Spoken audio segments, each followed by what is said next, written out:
Welcome back to Inform Overload. I'm your host, Johnny Rogers, and if you're new here, we find the most interesting news stories on the internet, and then we spill the tea, which, if you're unaware, makes the news much more exciting. Also, in case you didn't know, we're giving away money. That's right. If you go to our Instagram page at Inform Overload, then click like and comment on the photo of Charlotte with the cash floating around her, you'll be entered to win a Visa card worth $75. Woo! So go do that now and then come back to find out the shade that I'm throwing at restaurant workers. Having worked in many different restaurant environments myself, I can personally speak to this story. I've pretty much seen and admittedly done a lot of these tactics. Now, first and foremost, we shouldn't shame a waiter or waitress for trying to get more tips. We should shame the system that puts them in this position in the first place. In many countries, Japan specifically, tipping a server can even be seen as rude. Yet in North America, a culture of relying on tips has led servers to come up with some pretty crafty and even shady methods of getting you to leave more money. Again, I do not speak for all servers, but the following tactics are used by many and aren't genuine. First off, if your server is especially chatty with you or attempting to befriend you, it could be that they want to establish you as a regular customer to eventually up their tips in the long term. Studies found that when a server gives their name at the table or asks questions about their customers, they've been able to see a growth of nearly 23% in their tips. Another common tactic is referred to as upselling your customer. This is when a server will ask you if you'd like to add specific things to your meal by telling you that it makes a good pairing without actually mentioning the price. Things like adding cheese to a burger or even the classic, "Do you want fries with that?" When the price of the bill is increased even marginally, it adds more to that percentage of the tip that you were going to leave. This next one irks me just a little too much. It's when servers will put 2 straws in your drink to encourage you to drink it faster and therefore need a refill, which again just adds to your final total. First off, that's bad news for the turtles. Just look into that dilemma of straws and turtles. Secondly, you look like a walrus when drinking from 2 straws, so just stop.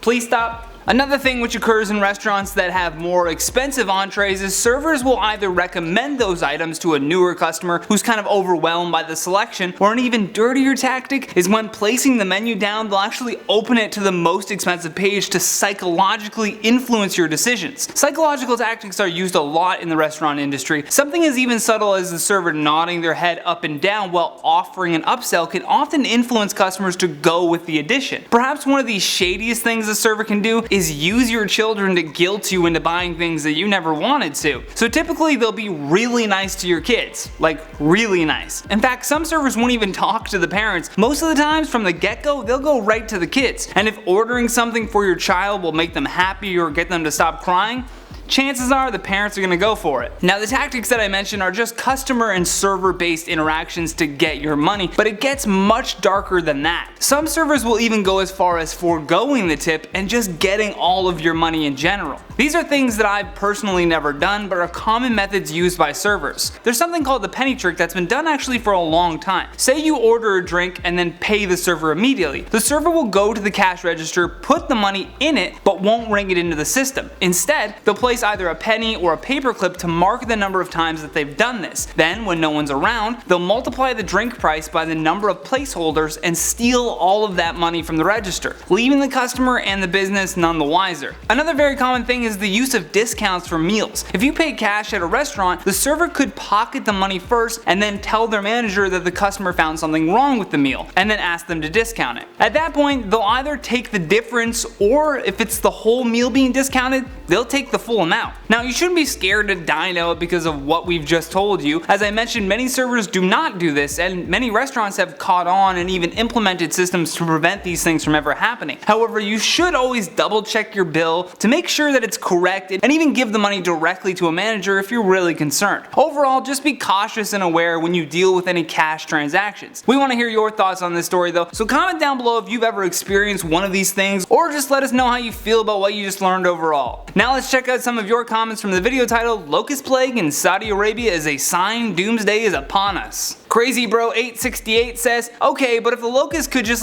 not, I have finals. I'm sure the Locust will hold off in time for you to complete your finals before they, consume the earth. Stick says, what? I thought Charlotte was taller than Johnny. I guess Charlotte shrunk. For the record, I saw a lot of people saying that I stand on platforms. I never stand on platforms. I never stand on anything to make me taller. I could be taller than Charlotte when she doesn't wear heels because, as we mentioned in that video, we were both wearing Converse, so I guess I'm taller. TOX Gamer says, I live right next to Saudi and the breeding season is totally normal, happens every year or so. LMFAO, I live in Kuwait. I understand it happens every year or so, but the reports were saying that there was a sudden surge of overbreeding, hence the reason for all of the religious fanatics losing their minds. Blessed Dolan says, me, sees Johnny and Charlotte wearing a jean jacket. Wait, I need to match, I'll pause the vid. Spends a load of money on one. Me, watch this video now, very satisfied. Look buddy, if you spent loads of money on a jean jacket, you should just return that right now. I bought mine at a thrift store for under $30. Jean jacket or not, we still love you.